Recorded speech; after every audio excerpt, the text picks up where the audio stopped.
Good evening, friends.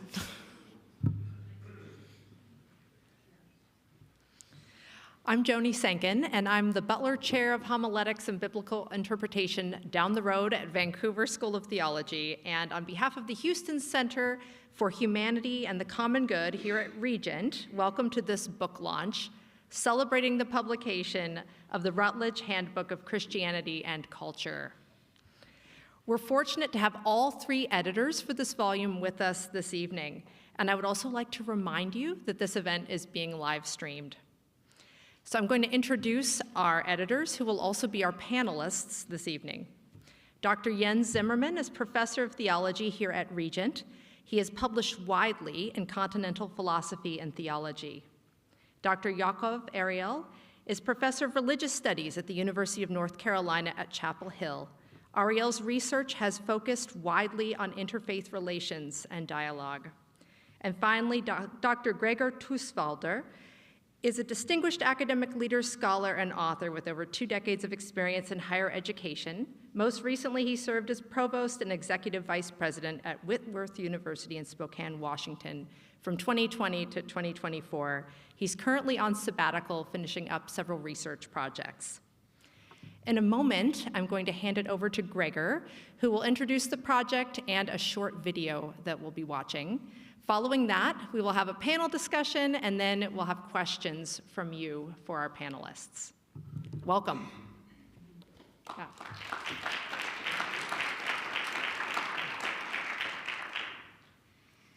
Thank you, Joni, for the very kind introduction, and welcome to our book launch. We're so excited that you're here. We're so excited that the book is out, because that book has been years in the making, but everything that is good takes a while. That's a German saying that we have. So that means it's really, really good.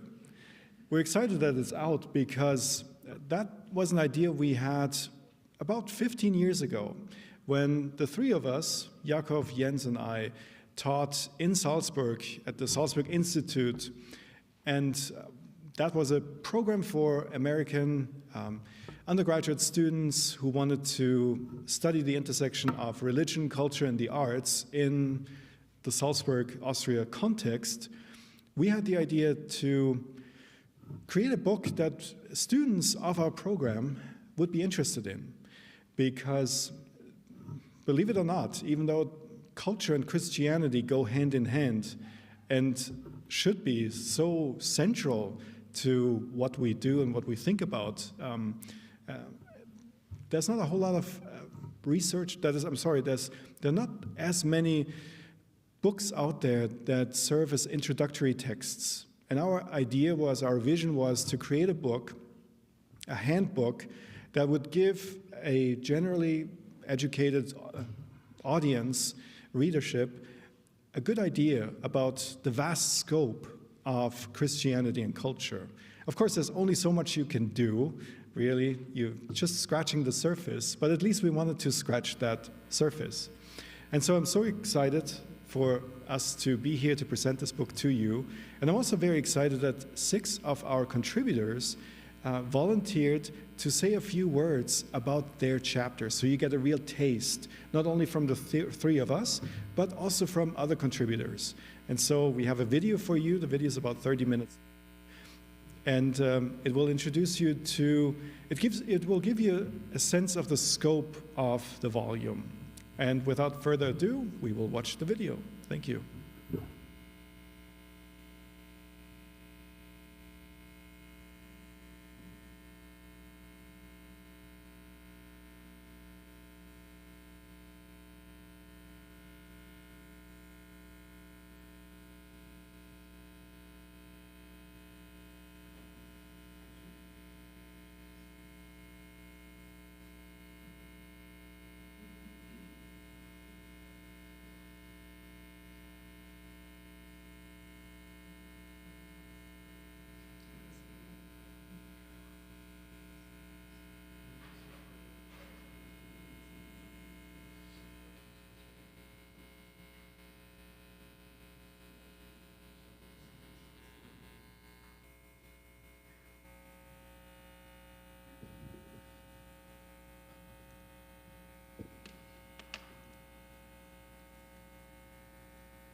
Apologies, it's disappeared. I'm just looking for it again.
In the Christian tradition, going back to the early church, of thinking of education in terms of formation and in terms of the shaping of a self in ways that go beyond the transmission of a topic or the transmission of a set of information. Now that becomes a tension, especially in the modern period, when an idea starts to develop of education and knowledge itself as autonomous things, as things that have their own sphere of operation, their own set of rules. And then we start, under the influence of secularization, to get this idea that if Christianity comes to education, it's kind of coming in from the outside. It's like pirates boarding the ship, and that there's education proper, which is just the acquisition of knowledge and skills and so on. And then Christianity is coming with this special agenda. It's coming with this sort of this attempt to interfere, to kind of get in at the side. And of course, that picture of the relationship between Christianity and education depends on this idea of knowledge as autonomous and learning as autonomous, which is at odds with the idea of education as a formation, as something where the whole self is in play. Because if the whole of us is in play when we sit in classrooms, when we sit in schools, when we sit in other learning settings, then it matters how the learning is taking place. It matters how it's shaping us. It matters what choices are being made about how we relate to one another, about what things are prioritized, what things are emphasized, and so on. So we start to get this tension between these visions of education as a more formational enterprise and a vision of education as as more of a neutral tool, and we have to choose between stories. We have to choose between a story in which Christianity is something that kind of wheedles its way in from outside education. Maybe at best there's a religious education class. There's something that happens one day in the week where we talk about religion, or maybe we add devotions at the start of class or at the start of the day. But the other story is one in which we really have to ask questions about what we think a human being is, how we think a human being changes, what we think is good for a person in terms of the way they are formed and the way they change, and think through the way that basis affects the way that we teach and learn.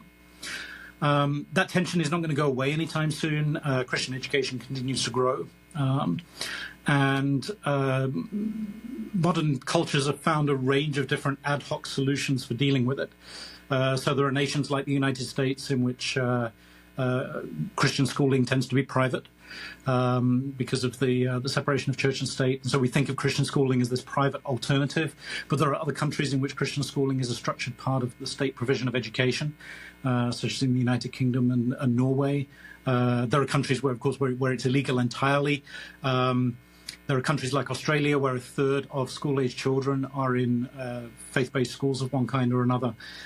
So when we look internationally, there's quite a variegated landscape in terms of solutions we've found for dealing with this idea of education as formation that becomes difficult in pluralist societies where we don't all share the same vision for formation, and the notion of education as just knowledge transmission, knowledge transfer, and so on.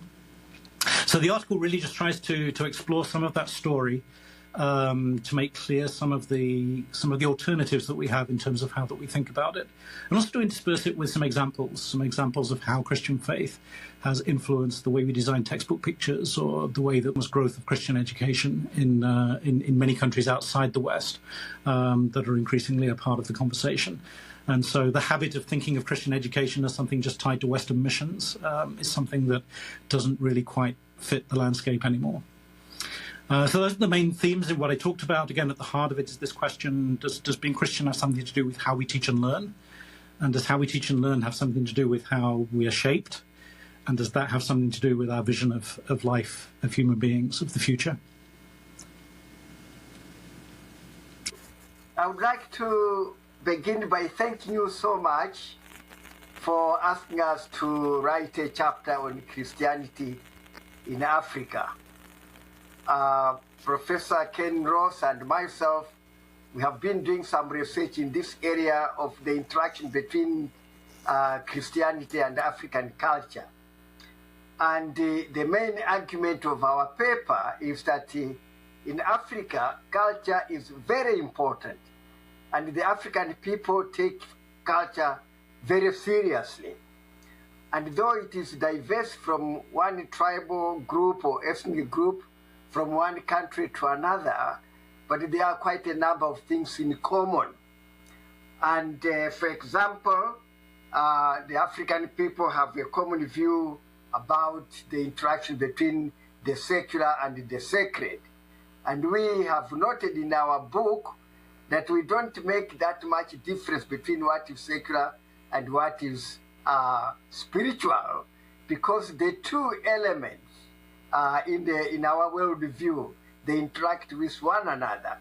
And so they are very important. Religion is an integral part of the society, and people live their religious life and secular life together. They take religion impacts a great deal in their socio-economic, political, and religious life. So everything is balanced. But at the end of the day, spirituality and religious life take a center stage, in the sense that it has some kind of controlling mechanism on everything else.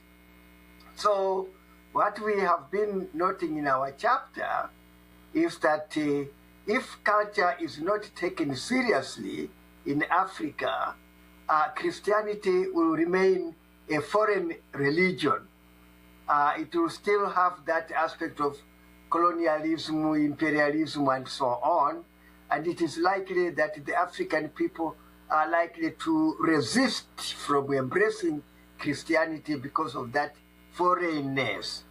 And so we are saying that if we take culture into account seriously, Christianity will become an indigenous religion of the African people. And our point of argument is that one of the reasons why Christianity is growing so fast in Africa, it is because it has been able in recent times to embrace African culture, our values, our practices, and so on. And we see this very much in the African independent churches, where people have tried to integrate their religious beliefs, African religious beliefs, and the biblical teaching, rituals, and the spirituality together into a complete whole. And people feel comfortable to worship God in their own cultural context. In the recent past, a number of African scholars, for example, the late Professor John Mbiti, people like Quest Dixon, and many other scholars, they have made a very strong argument that the only way in which we can enable Christianity to entrench in the bosom of Mother Africa is by going through the process of contextualization, so that people can see the relevance between their life as people and their spirituality as provided to them or offered to them by Christianity or Christian missionaries. So this is the process that we are going through now. It has taken place in African independent churches, and a number of mainline churches like the Roman Catholic Church, the Anglican, Methodist, and so on, they are eventually also trying to integrate Christianity and African culture. And it is working very, very well indeed. When it comes to Pentecostal churches, we are aware that by and large they are anti-tradition. In other words, there's an element of wanting to break away from the way in which our African ancestors were doing things or believing things in things. But at the same time, when you look closely into the core of Pentecostalism, particularly in Africa, you find out that the Pentecostal churches are being successful and making a lot of progress because there is some kind of spiritual element in Pentecostalism which is akin to the way in which African people believe, for example, in mystical powers of witchcraft and evil this and evil that and so on. And so when the message of redemption or deliverance is given to them, they say, this is it. We got it. We are looking for a mystical power, a power which is far greater than any other local power that can destroy evil and restore us to good health, being prosperous, and death.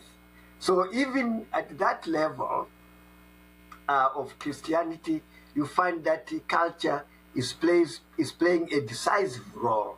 And we are recommending that people coming to Africa to proclaim the gospel of Christ, they shouldn't ignore that aspect of African life. Generally speaking, through our researches, I have found out that there are certain elements in the Hebrew culture, in the culture of the Bible, which resonate with the element of African culture, issues of the ancestors and the religion of the God of the fathers, Abraham, Jacob, and so on. And so when they bring in the element of ancestral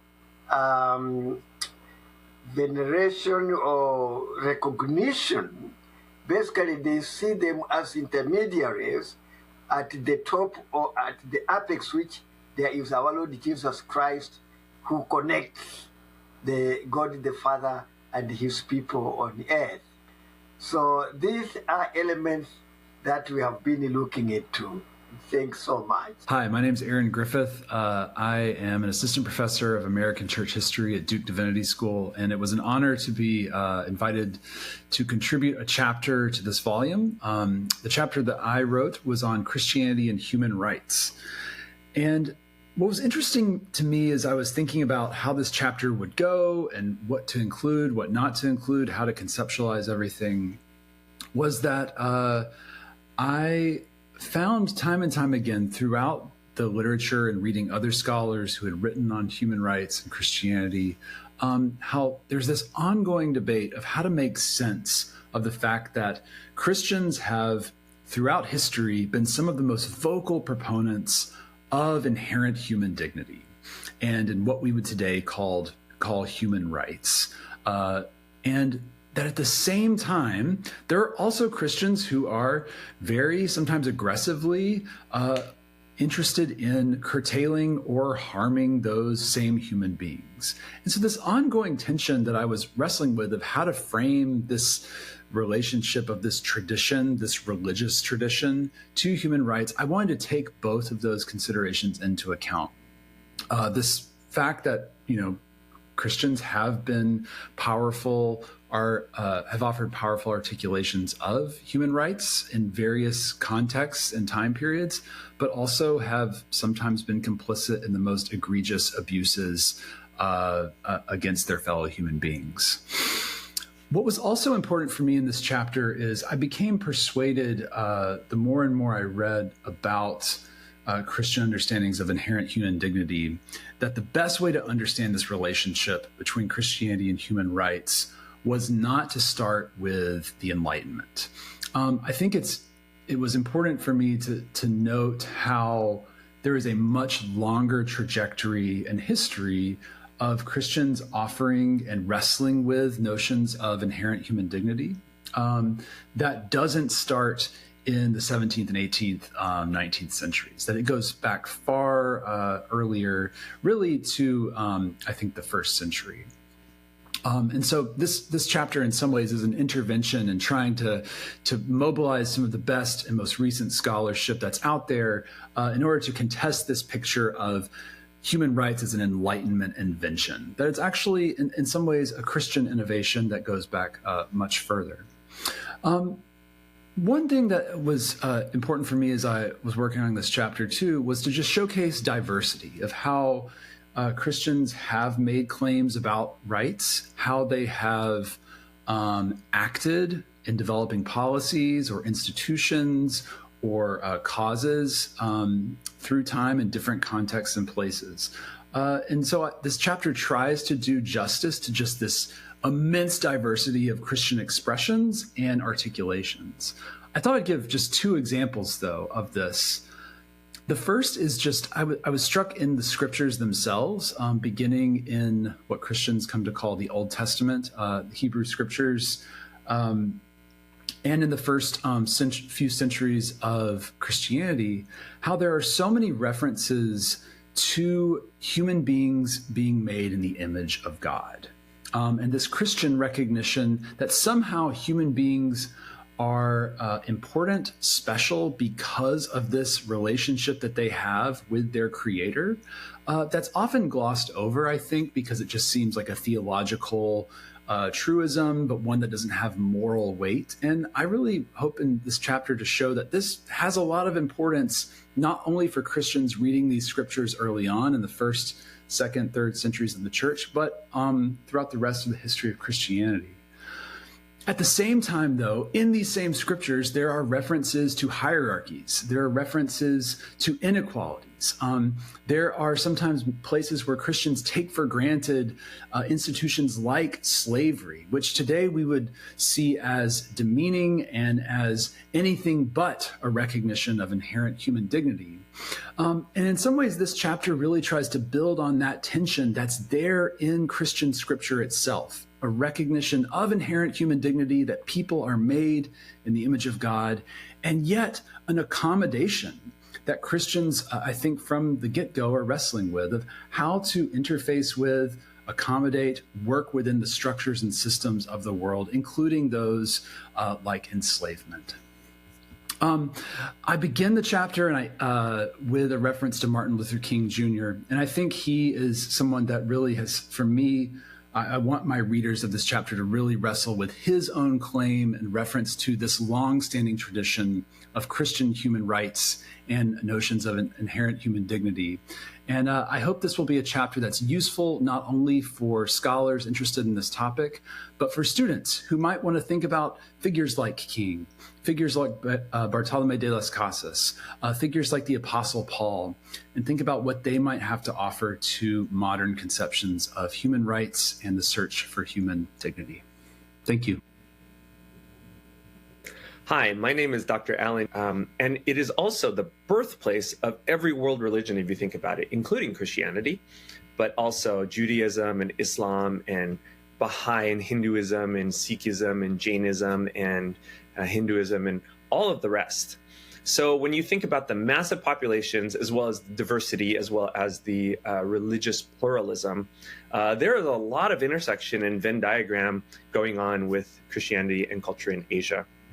I think a lot of times people in the West assume just that we have the corner on Christianity, but as I said, Christianity was actually birthed in Asia. So, and also people in the West sometimes think that there is no three types of politics, actually. So Southern or Mediterranean Europe largely tends to be Catholic. Their language or ethnicity tends to be Romance, which is derived from Latin, and their politics tends to be monarchical. Northern or Western Europe is Protestant. Language and ethnicity is Germanic, and the politics tend to be democratic. And in Eastern Europe, tends to be Orthodox. The language and ethnicity tends to be Slavic, and the politics is formerly communist.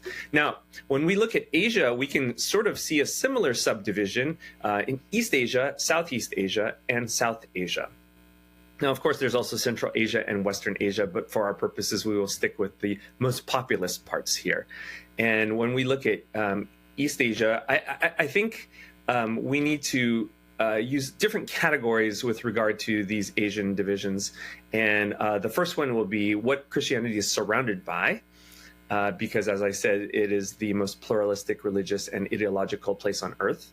And then secondly, ethnicity. And third, I would actually use economics as the third factor. So when we look at East Asia, Christianity is largely surrounded by communism or Confucianism, right? When we think about Japan and the Koreas and China and Taiwan, etc. And ethnicity is largely Han, so Han Chinese, or people derived from that ethnic stock.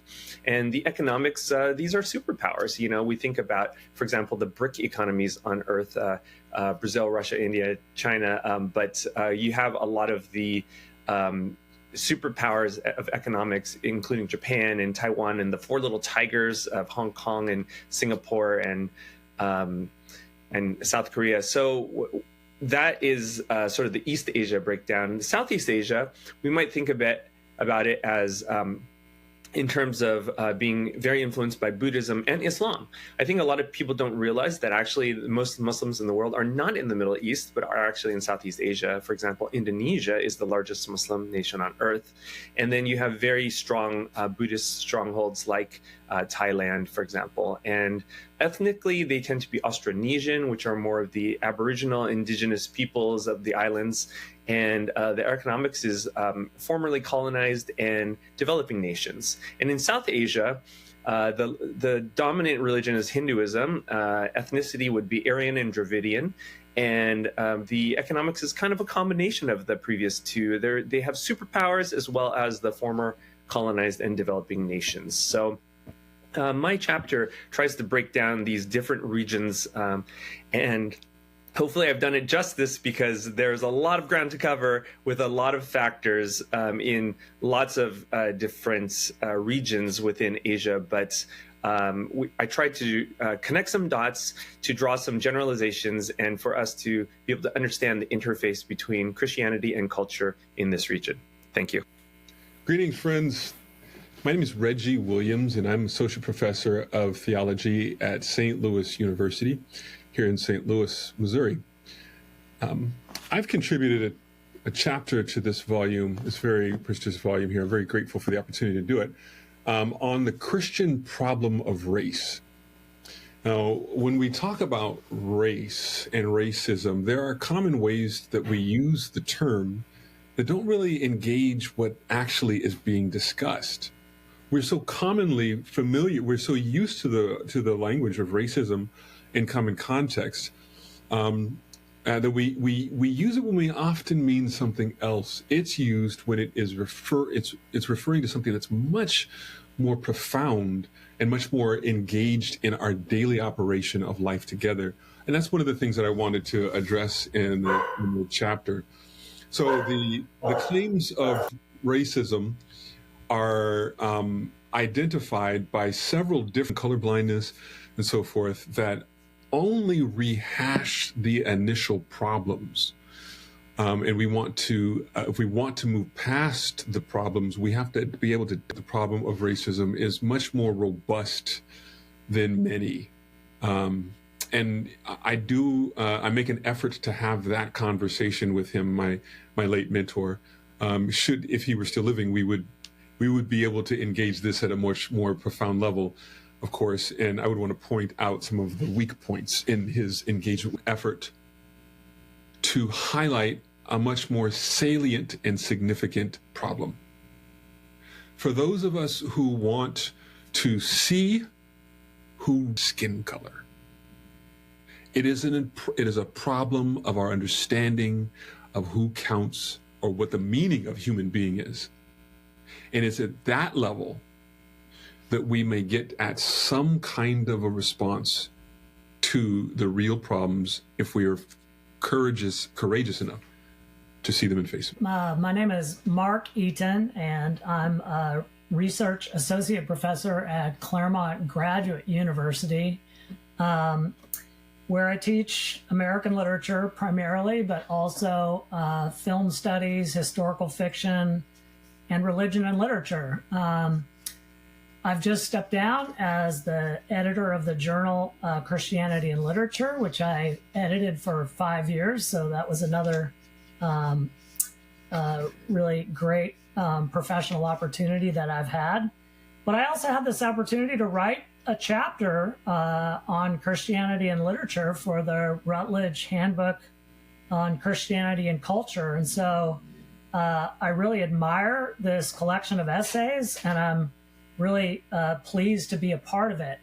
What I decided to do for my chapter is really focus on the field of Christianity and literature, and to kind of examine, what are the different aspects of that field in academic studies. So, the first question I asked is is it really a field? And there are scholars who would argue that it's not really a defined field. And then I also say that there are, some scholars who work on, Christianity and literature who wouldn't understand themselves to be part of that field. They understand themselves to be, romanticists or early modern scholars or something. So there is that to contend with. But in the end, I think what defines a field is that, does it have journals? Does it have, book series that are published by publishers? And does it have people who are associated with the field and a set of texts that are sort of recognized in that field? And so if you take those considerations, it really does become a field of study.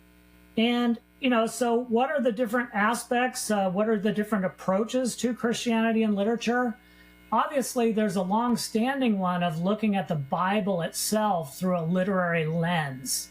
Northrop Frye wrote The Great Code. Robert Alter, The Art of Biblical Poetry, etc.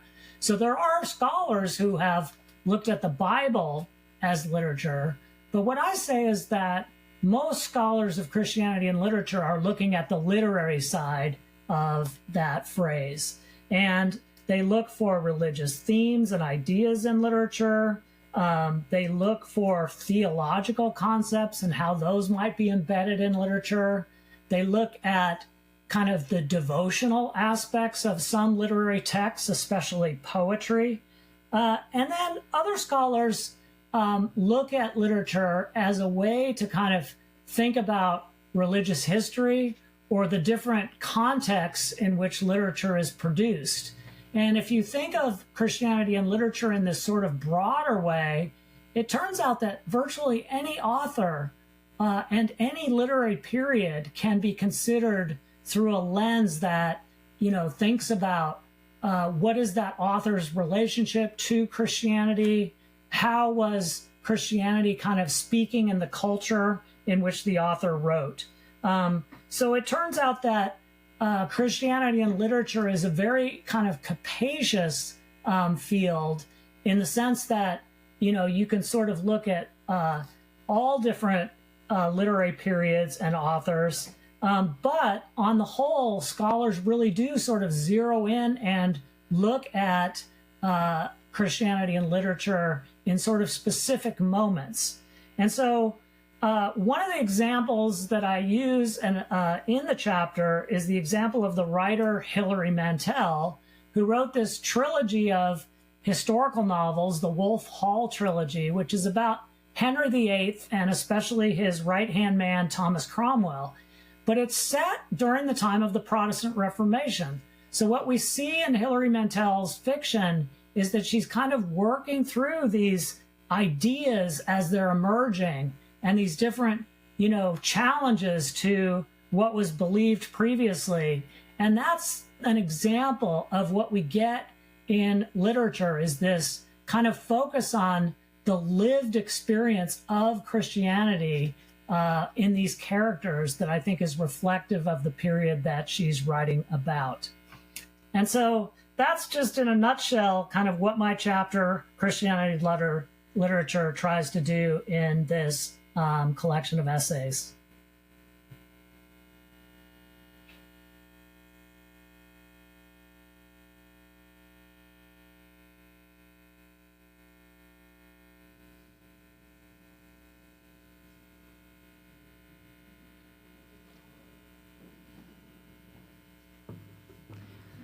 What a wonderful foretaste of the material that's in this handbook, and just so wonderful to hear it in their own voices and the diversity of perspectives that have been gathered.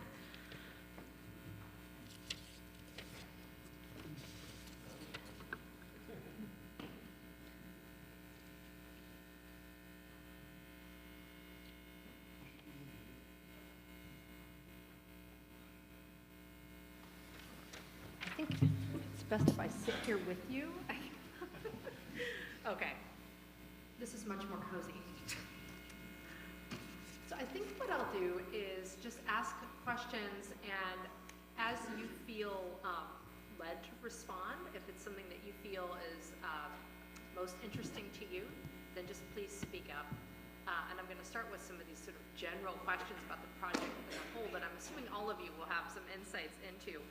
And I know, Gregor, you hinted at this a bit in terms of what the inspiration was for the project, but I'm wondering if you can talk a little bit more about why Christianity and culture and what you were trying to accomplish specifically in creating the handbook.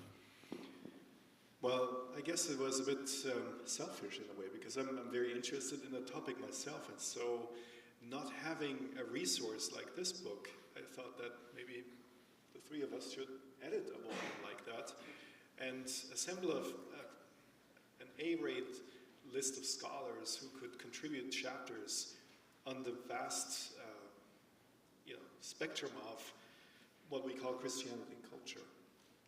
I mean, it's, again, as I alluded to in the beginning, it's almost an impossible task to do that because it's so vast, but at least we wanted to,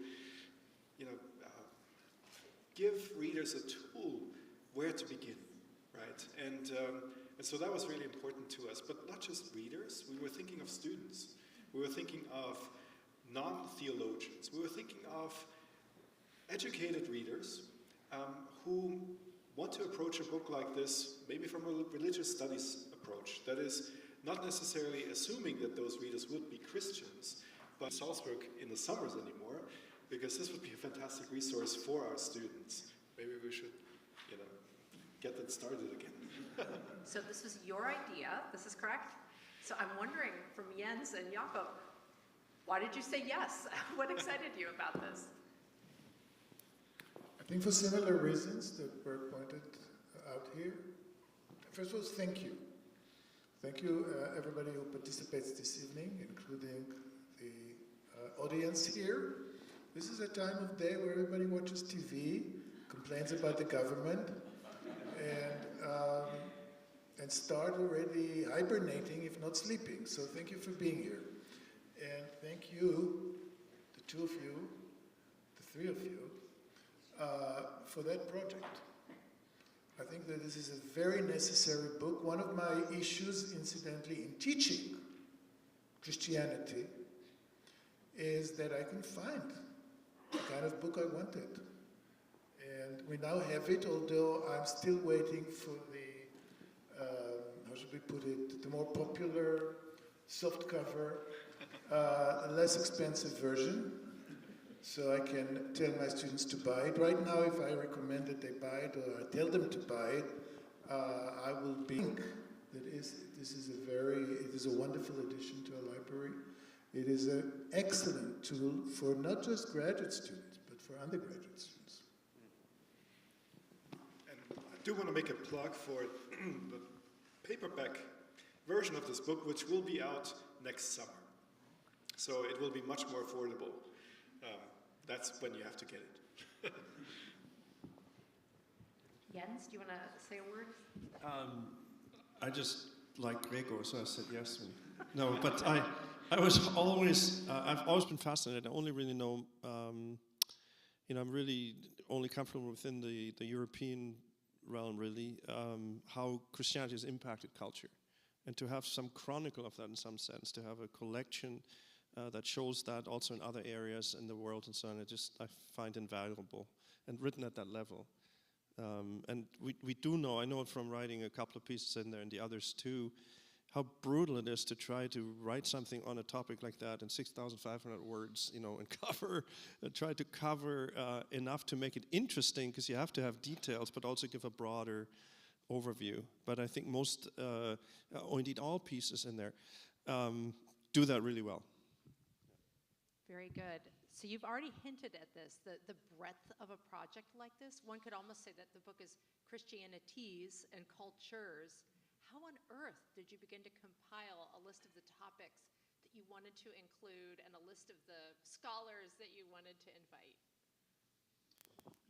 That's a great question. So when we asked them to send the initial outline of the book project to some readers, some outside reviewers, and they came back with some ideas how we might want to expand it in some areas.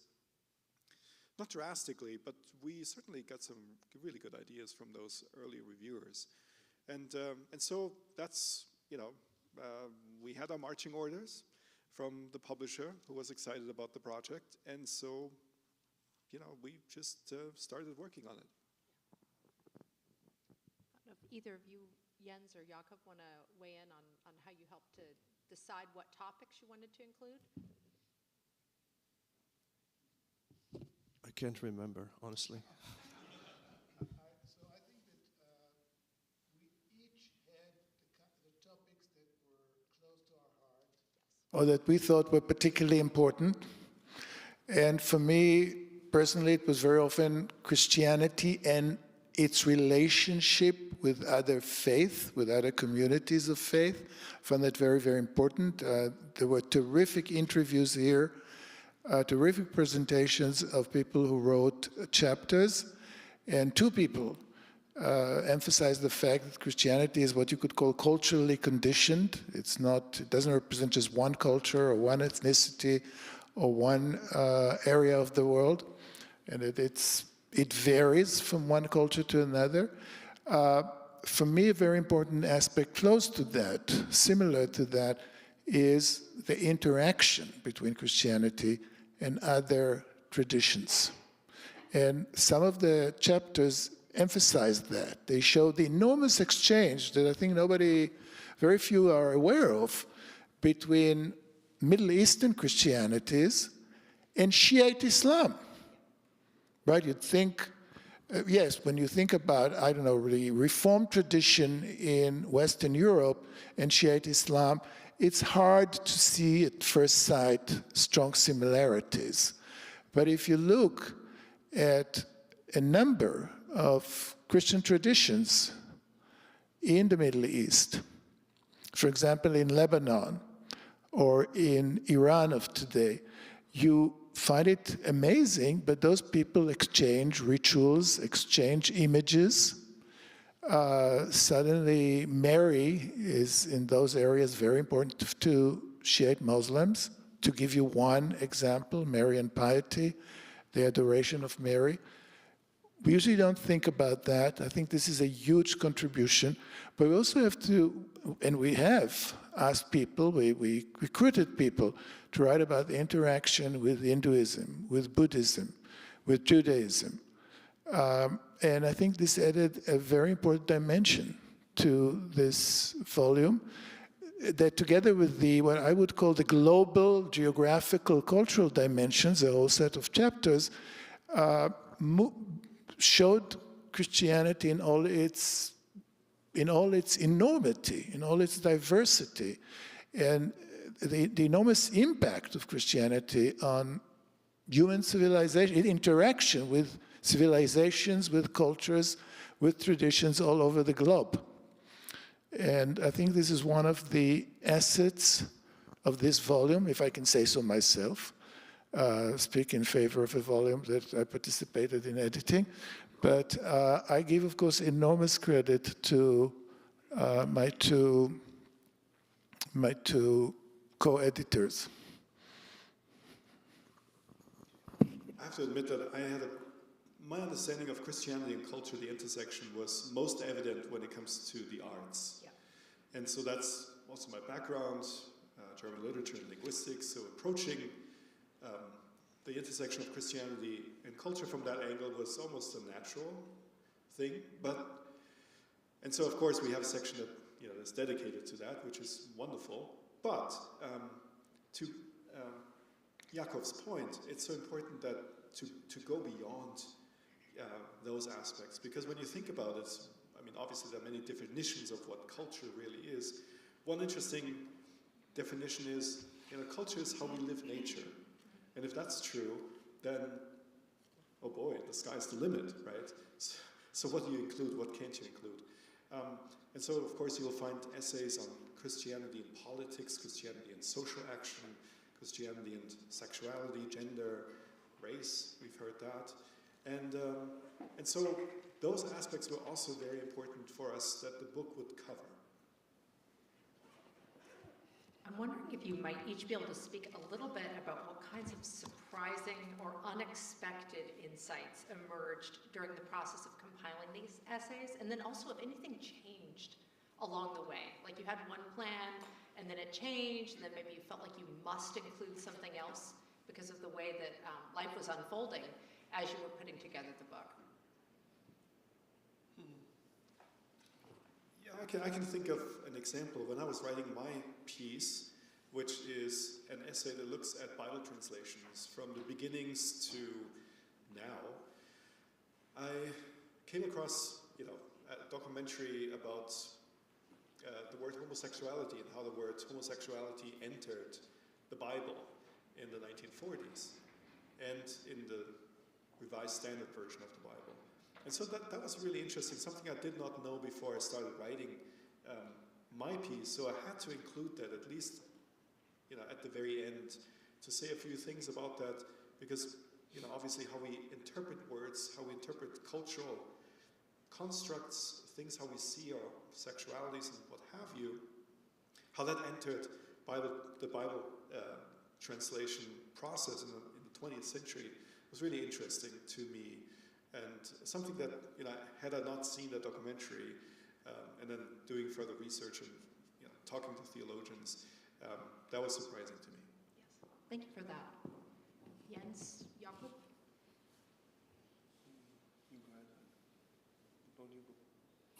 I think that while we were working and starting the editorial process and thinking whom we should invite, what we should include, we were still struggling with that. We were still struggling with that as we were already into our editorial work. And I might, for those of you who plan, contemplate putting out such a collection, we need to let you know ahead of time that it's not as if, okay, we have 35 topics, now we have to go send 35 emails, and we have 35 writers. It doesn't work that way. We need to recruit those writers. We need to find out who writes about those themes and who is willing, it's not just who is an expert on those 35 themes, but who is willing to contribute a paper. Later on, you need to shepherd those people, see that they really write and that they really send it to you in a more or less timely manner, and that they really relate to the editorial corrections or queries. And I'm giving you a little bit of the process. And while doing that, we sometimes had to shift writers, and not necessarily topics, but writers. But this also meant shift in content, because the writers had full, I think we have to emphasize that, it's not just we thinking about topics. The writers had full liberty to take it in any direction they wanted, to give us what they had to give, what they could give, what they wanted to provide, what they wanted to share. You heard here sometimes wonderful recollections, such as Aaron Griffith, who explained his own inner process of how he decided to write that chapter. We didn't tell him, Aaron, you're going to do A, B, C, D, and E. Now, to give you a clue, he was my student quite a lot, many, many years ago. There was no way I could tell Aaron, already when he was my student, you're going to write A, B, C, D, E, F, and G. Not even when he was still a young, aspiring, pre-doctoral student. This was totally undoable. But certainly none of our writers would have done that. And in fact, some people even wrote us and said, are you sure you want me to be the writer? Because I'm going to take it in that direction. And being the very democratic, inclusive, creativity, sponsoring people that we are, we said, terrific, you take it your direction, and we will love it. The one experience, if you've left out, is I'm still puzzling over this, how an author can just disappear. You know, when you have somebody you're solicited for this, they write their first first piece, him or her, and then all of a sudden there's no more email response after that. This is interesting. Yeah, so the word to ghost,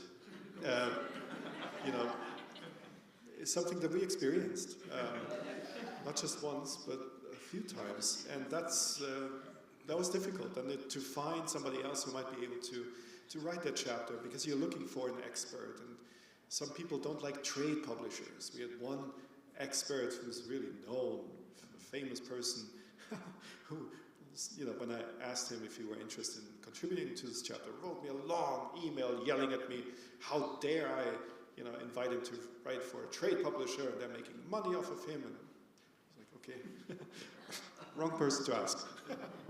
Yes, people in administration often say that working with faculty, professors like this is like herding cats, and so it sounds a bit like that experience for you as well. I'm sorry that you were ghosted. That's yes, but I think overall it was a very good experience. It took a long time, but what made it so valuable for me personally was to work with two incredible colleagues and to be in constant email contact with them and knowing I can rely on them.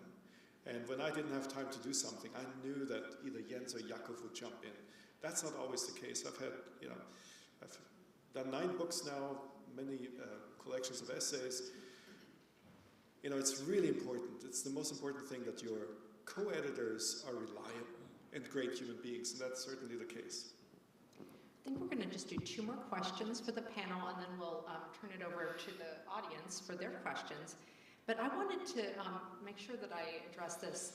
So a number of the issues, the topics in the handbook are things that are kind of hot right now in our world.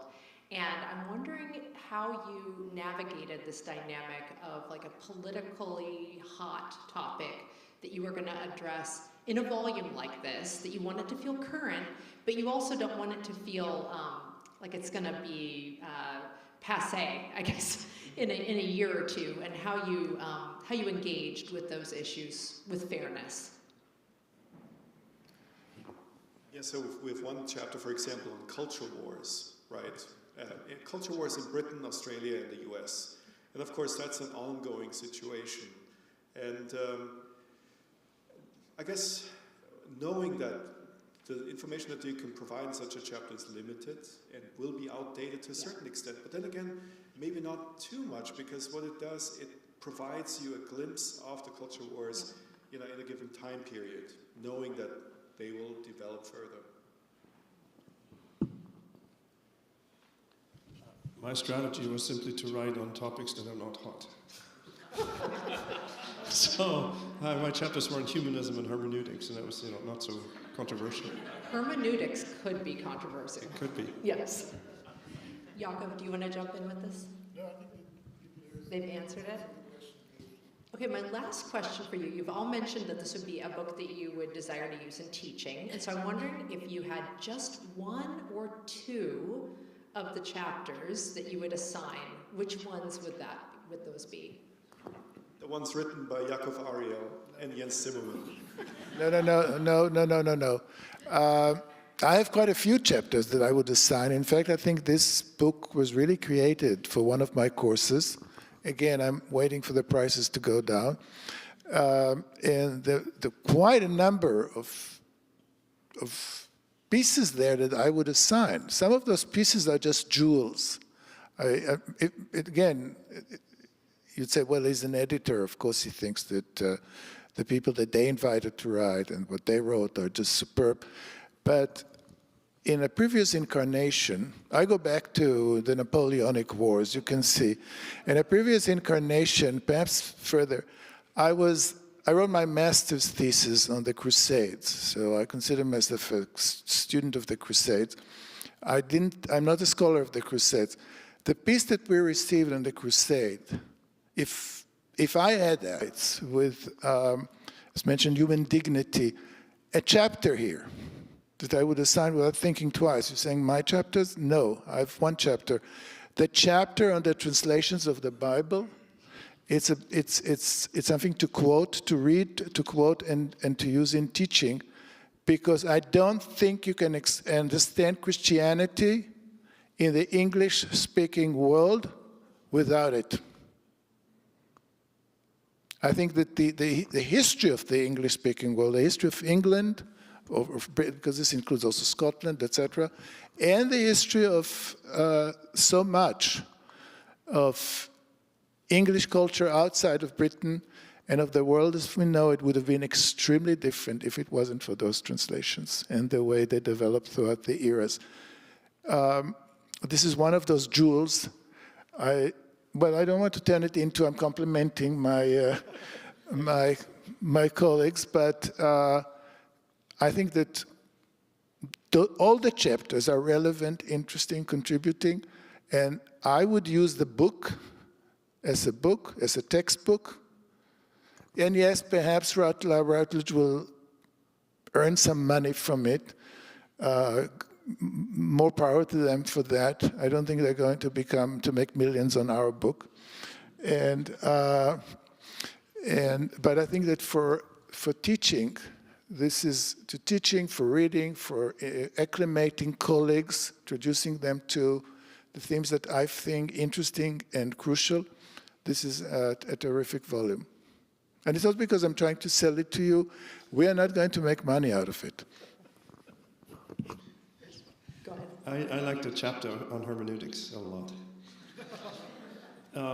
But no, what really struck me in reading through this was the immense impact of Christianity on culture and a lasting impact that, we listen to the videos that goes into our modern times that we often have forgotten, such as human rights. And to do that, to trace that back, I think is invaluable. So that was really impressive for me. Yeah, it sounds humbling, actually, to work with that and to get a sense of that scope. Do you want to add something? No, just,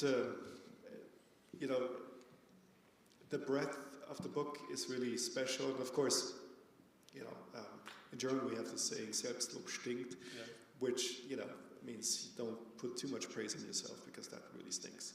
But I do believe that the volume is just, I'm very happy that it's out.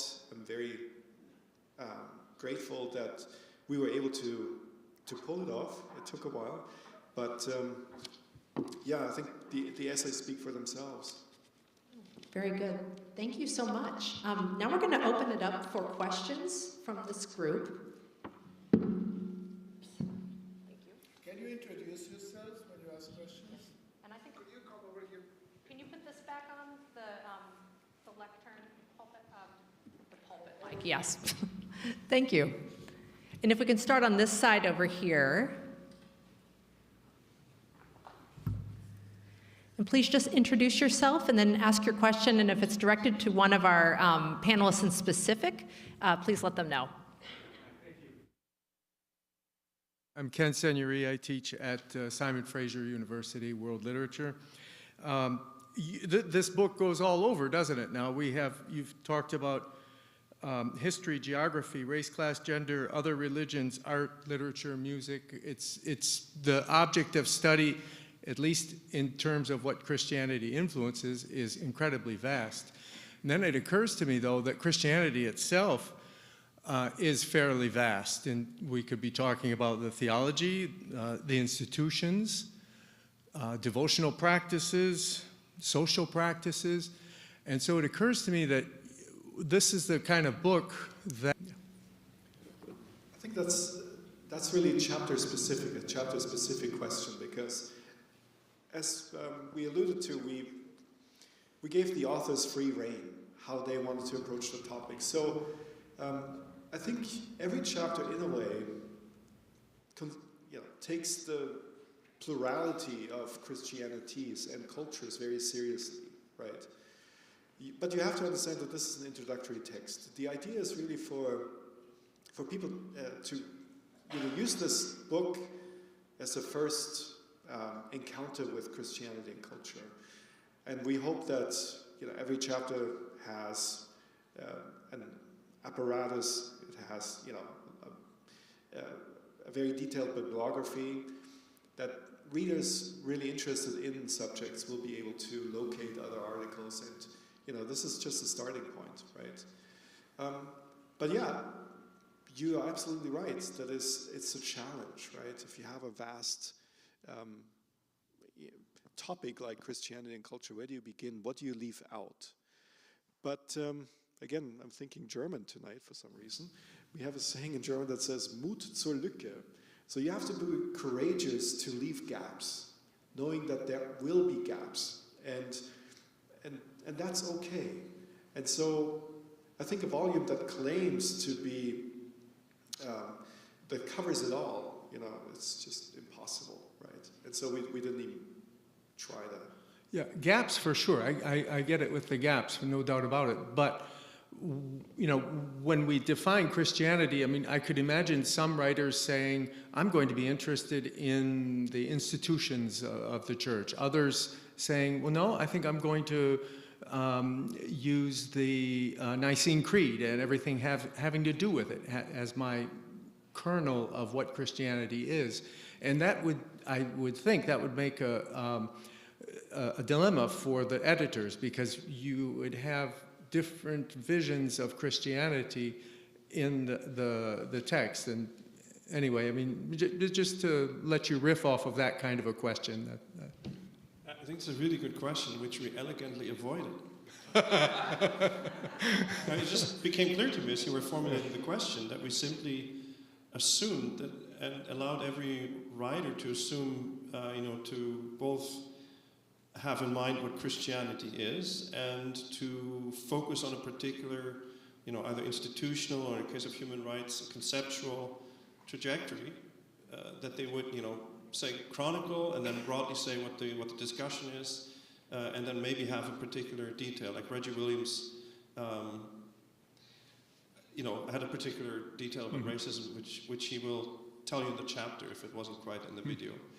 I think, but it's a really good point, because I'm now thinking back. One could have, in the introduction, said, here's some ways in which we're thinking of what Christianity is. Because in my chapters, the way I think about it, often really in a kind of culturally penetrating historical theology influence. How is Christian belief worked through the materiality of culture into practices and then ultimately institutions. Fundamentally, when you begin in the first century, it is the incarnation. I mean, that is the defining, differentiating factor. I mean, as you well know, if you read patristic texts, it's the humanity of God. That's what sets it apart from anything else. And that, interestingly, then gets thinner. Like, I don't, in my own Reformed tradition, now in sermons and so on, the last sermon I've heard in the Incarnation was reading Augustine. I've never heard it in that, but it's a fascinating question that we didn't really address, and therefore it worked. Okay, thank you. Yeah, I think it in many ways allowed for a greater authenticity of each of the authors to bring their perspectives in terms of... Johnny, asked my question pretty much. It was about how perennial is this book and how long will it need to go by before it's time for a second edition, since it took 15 years to make. And then the audience members, he was asking his question. I thought, oh, that's my second question. But it wasn't actually about Christianity. It was about what is culture. is culture, maybe you couldn't skirt that question because it was you who came up with the scope of topics. So it just eats everything, and we could have a second edition, an appendix, but what is culture?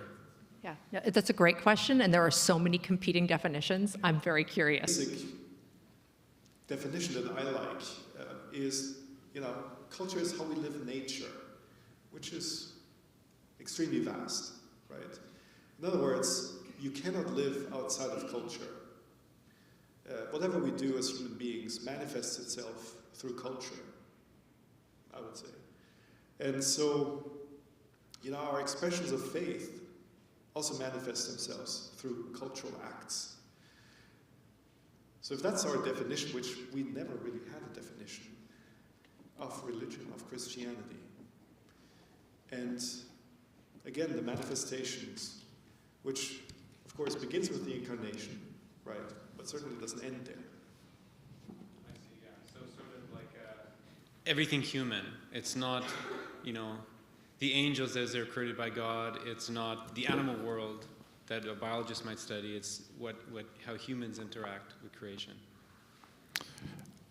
My definition for culture would be different, but I think you're right. 35 writers, each of them understanding with no pre-definition of Christianity or culture. It's what they brought with them. This includes us because we also wrote. But my definition would be very different because the issue of Christianity and culture was brought up quite a number of times. It's crucial. And you could hear people from certain parts, particularly from parts of the world that are not European, Christian European, saying Christianity, not culture. Don't define Christianity by your culture. That I would say culture is slightly different. I think one of the missions of Christians and Christian missions in spreading Christianity or in struggling for the place of Christianity in our lives, in our globe, has been to allow this diversity, to allow this uniqueness, to allow each group to express itself in its own words, in its own vocabulary, in its own traditions that are not necessarily rooted in Western Christianity. So it's a little bit different than your definition, but I think it's a crucial buzzword because I've heard that, I read that all the time when discussing the development of churches that were not part of the Western tradition in the last 200 years. Give us the freedom to do it our way. I would take an even broader way. I think for me the mystery is, or the interesting thing is that there's culture. To go back to your earlier point, right? So culture, we humans have culture because we're spiritual beings. So we're beings that are open toward the transcendent. So without religion, because we're religious, we have culture, and culture is a reflection of our fundamental religiosity. That's why we're culture-making animals, if you will. We're culture-making beings. And that is the broad basis, to go back to Yaakov, into which ideally this openness toward the transcendent, the best of missionary work from, I guess, any tradition, but Christianity has been going through that. Take Paul in Athens, right? The God that you don't know, the unknown God, I'll tell you.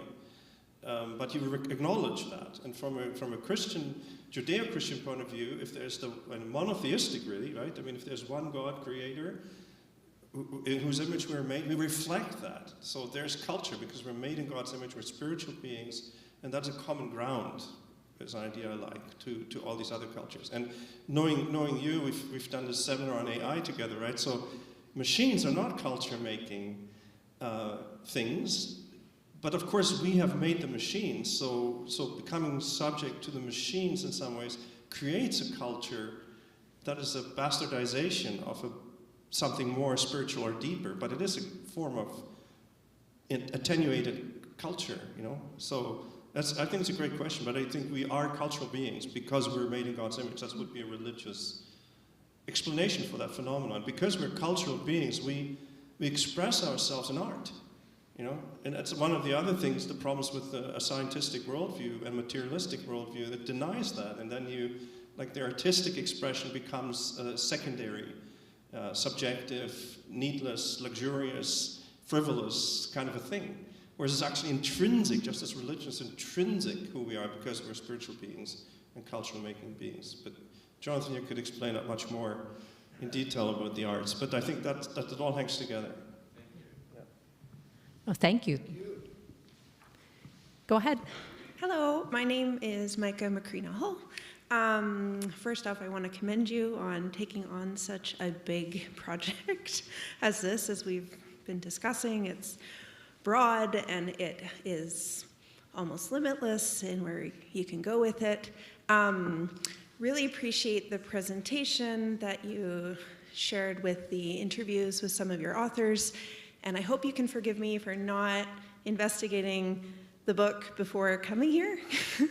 But I'm curious about where a woman's voice is in this experience of Christianity, especially in culture, and how there sometimes comes this male dominance. I know, Jens, you wanted me to be a female voice in Christianity way back when, and I didn't do that, forgive me. That would be great. Fear not, there are women authors in the book. Fear not. Yes. So there are women authors in the book. Excellent. And it was so difficult to recruit female authors. Okay. For different reasons. First of all, I guess the field seems to be male-dominated. The other thing was that many would tell us no for different reasons. We tried to recruit a number of female colleagues, and they turned us down for, and so we were left with more male colleagues than female colleagues. However, as Joni pointed out, we do have female colleagues. One wrote a chapter on gender and sexuality, for example, which is a really incredible chapter from a feminist point of view, feminist theological point of view. So there are certainly female voices in the book. We have Michelle Sanchez from Harvard Divinity School. We have, and I forget her name now, who wrote this excellent chapter on the Crusades. So fortunately, we do have female authors as well. Okay. But it was a challenge. It was a real challenge. Thank you. I have another question that I'm asking on behalf of a friend.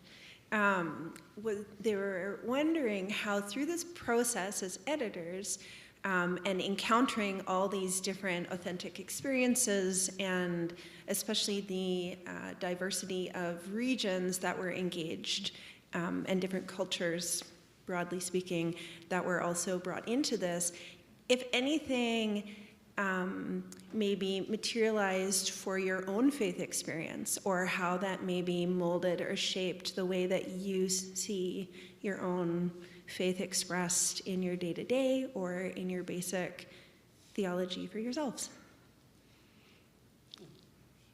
That's really personal, sorry.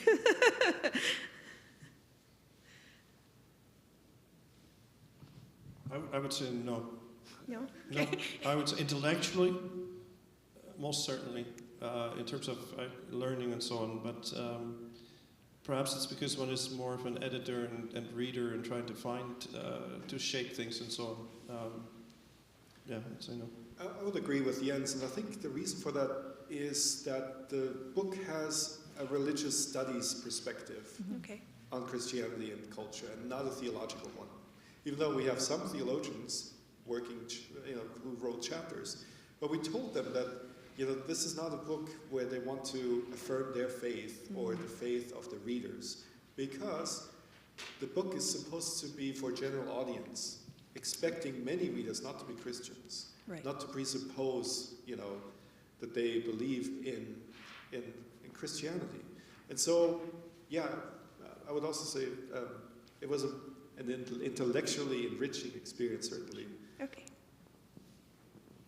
Yaakov, you're on. I fully agree. Thank you all.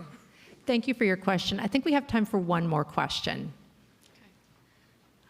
Hi, I'm Claudia. I'm a student here at Regent. My question is similar on another dimension. I wonder if you were conscious of, or if you were thinking about making the book or not making the book too Western.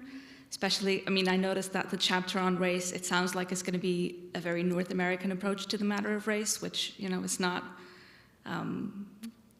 global. It's not how other places would discuss race. And I was just wondering if you had that in mind, if you knew, yes, this book is going to be just Western, a Western perspective on these things, or if you thought, if you tried to get a range of authors that would be from different places and would bring different perspectives, non-Western perspectives. The answer is absolutely yes. We do include, I think there are at least within 35 essays, there are more than half a dozen essays that bring perspectives of non-Western Christianity or Christianity's interaction with non-Western cultures, even more than half a dozen. But we had a very difficult time recruiting people. I will paraphrase things that you've said. Most scholars of Christianity, and I hope it's going to change, but that's the case, are from writing about Christianity from a Western perspective, and those who don't are in high demand. If you write from a non-Western perspective, then everybody wants you to write for them. We were faced with impossible situations. We would write people, and they wouldn't even answer us. And what does this come? You know, what is, you know, can't you at least write a polite response, negative response? This is the most sought after writer right now in the Western world. I'm joking a little bit, because everybody wants to hear their perspective. And that being the case, we were searching for very qualified writers, for people who can contribute, can enrich, can write well, and we found them. But this was sometimes, I think that we wrote, you know, sometimes to half a dozen different people until we could find someone who was willing to do it. And some of the people we found were amazing, but I think that we almost, don't blame us, we didn't do that. We almost hired ex-CIA people to find the people who can write about those particular perspectives. They're hiding, they're in high demand. And if you want to find qualified people that are not in high demand, you need to search the globe for them. I'm not exaggerating very much. I think this was more or less the case. Although I hope that our students in the room hear that as an invitation, if you have a different perspective, that there is room for you in academia. So it's there's open space. I also want to say, I'm still wrestling with the idea of Western Christianity, what exactly people are asking and what they want when they say we want non-Western Christian perspectives. Maybe I'm too much of a theologian, but I'm thinking, you know, if somebody is interested in Christianity, becomes a Christian, you begin to reflect on what that means. Like, how does Christianity come out of, obviously, the Old Testament, the Hebrew culture, Judaism, and how does that work? And then Christian, like theological understanding of your faith will necessarily go to the New Testament, it will go to the early church fathers. You have to go through that if you want to know how, you know, wherever you are, your theology, your faith has been formed and informed, because the creeds have been formed, right, in the first 4 centuries. So how is that Western, and what do you mean? And then if people keep reflecting on it, so it's an interpenetration theologically of notions like that. And then, you know, things like liberation theology, there's also, you know, Western Marxist thought going into that and being applied in different areas. It's just, to me, it's just a bit more complicated than saying, like, that's a Western Christian expression and so on. So I know the difficulty. I'm saying I'm wrestling with it. I'm not saying I have answers. But I know I've heard from students sometimes, you know, we want a more African Christianity. I'm not sure what that means in terms of theology, because if I talk to African theologians, just spent a sabbatical in... Why aren't there more women? Why aren't... The truth is there are quite a lot of... This is a spectrum of Christianities, and where Christianity is interaction with other cultures. This is about a fantastic question about culture. But I should say that when I teach, that's Introduction to Christianity, I tell the students, I'm trying to make it as global as I can, as diverse, as inclusive, as variegated as I can. At the end of the day, you'll find it that it's mostly oriented towards the West, and I don't think I can go beyond that. I don't think I can. I think I'm trying to give you everything I can give you, but that's the situation. Thank you, Jens, for being here. You're invited to come to my class. So I guess, who knows, maybe there will be spin-off projects that people will be inspired. Mm-hmm. And then, you know, there will be the Routledge Handbook of Christianity and culture in a certain context, in Africa, in Asia, what have you. Again, we have chapters in there that address some of those areas, geographic areas. But, you know, again, it's like a mosaic, offering a mosaic. And of course, I think it's a natural impulse and a good one to wanting to dig deeper. And hopefully, I think that's our intention, that people, you know, will see this as, you know, a buffet, you know, an appetizer, a plate of appetizers. And we hope that you'll come back for more. Thank you so much, not only for giving us a foretaste of this book, but also for just allowing us to see just a little window into the work that you put into this over the last number of years. Thank you so much.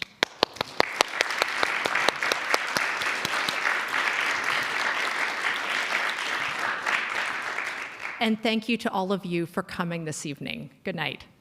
Let me just say thank you, Joni, for doing this. So kind of you. On behalf of the Houston Center, thank you, thank you. And I think